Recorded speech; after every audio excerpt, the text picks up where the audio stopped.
Wednesday in Salem isn't calm, it's chaos dressed in secrets. Hidden lies begin to surface, old rivalries catch fire, and one impulsive choice sets off a chain reaction that no one can control. A quiet escape turns into heartbreak, an unexpected confrontation cracks the surface of a massive lie, and a family feud at Titan spirals into war. This isn't an episode about healing, it's about consequences. The calm facade of Salem is breaking apart, and when the truth finally bursts through, no one will come out unscathed. Let's break down everything that's about to explode on Days of Our Lives. The day opens at Titan Industries, sleek walls, gleaming marble floors, and tension so thick it hums in the air. Behind those glass doors, a war is about to begin.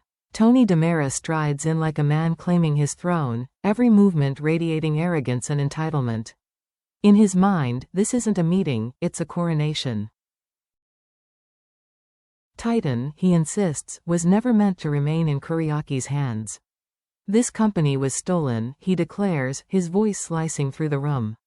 And I'm here to take it back. But he's met with three faces that don't flinch: Xander, Philip, and Maggie Kuriakis. The Kuriakis' bloodline stands united, the air around them charged with quiet defiance.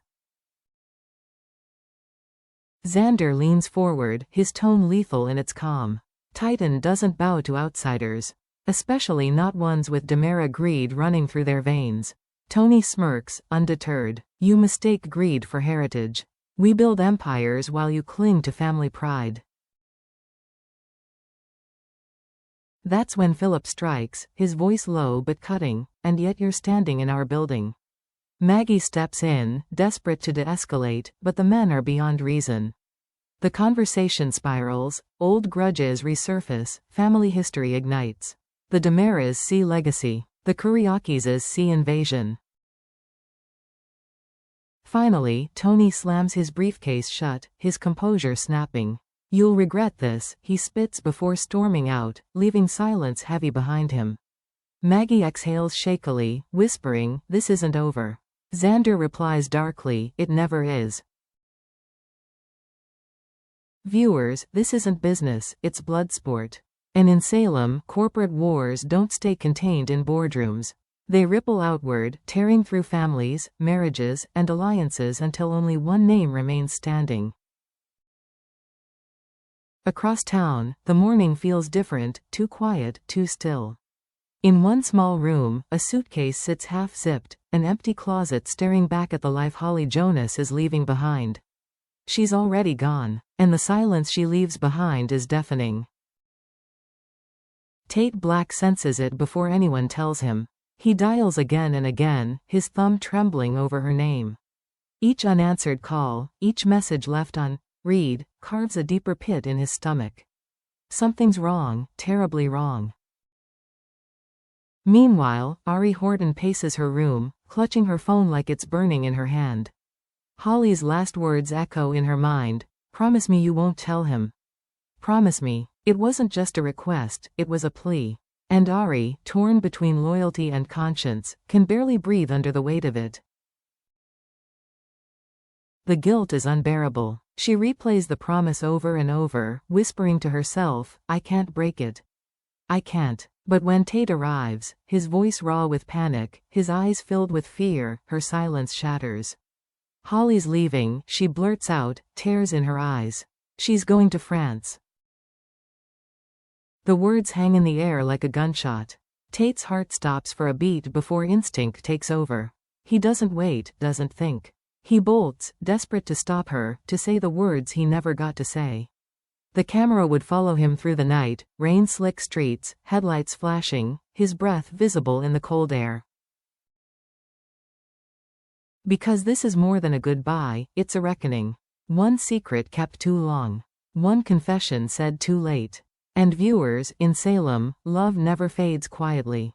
It detonates, leaving everyone standing in the wreckage wondering what could have been saved if the truth had just come sooner. At University Hospital, fluorescent lights flicker above cold linoleum floors, a place built for healing, now steeped in deception. Sarah Horton Kuriakis has been uneasy for days. Something about the DNA test never sat right, and now Brady's words confirm her worst fears. The inconsistencies aren't just clerical errors, they're deliberate. Missing signatures, mismatched dates, and unlogged samples, all signs of tampering.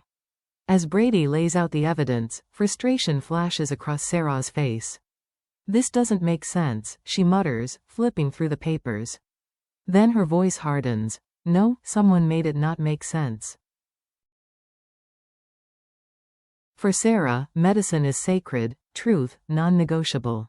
And in that moment, her resolve crystallizes.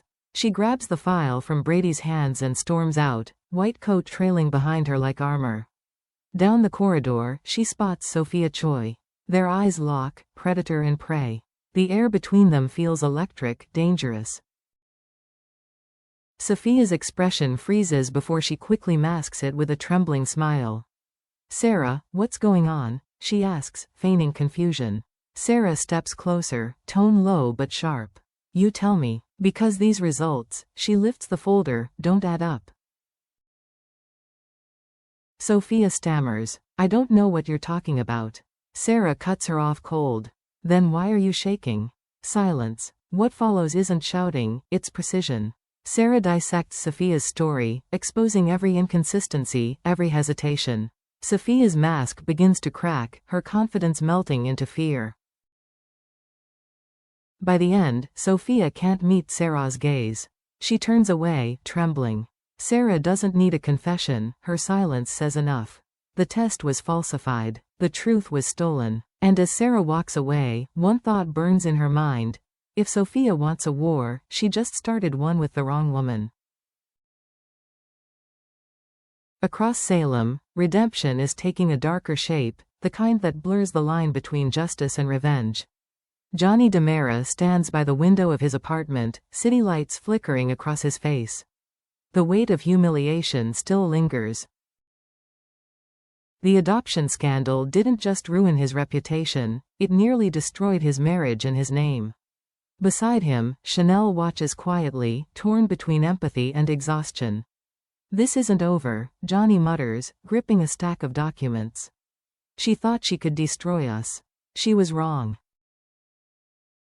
Enter Rafe Hernandez, Salem's man of law and quiet rebellion.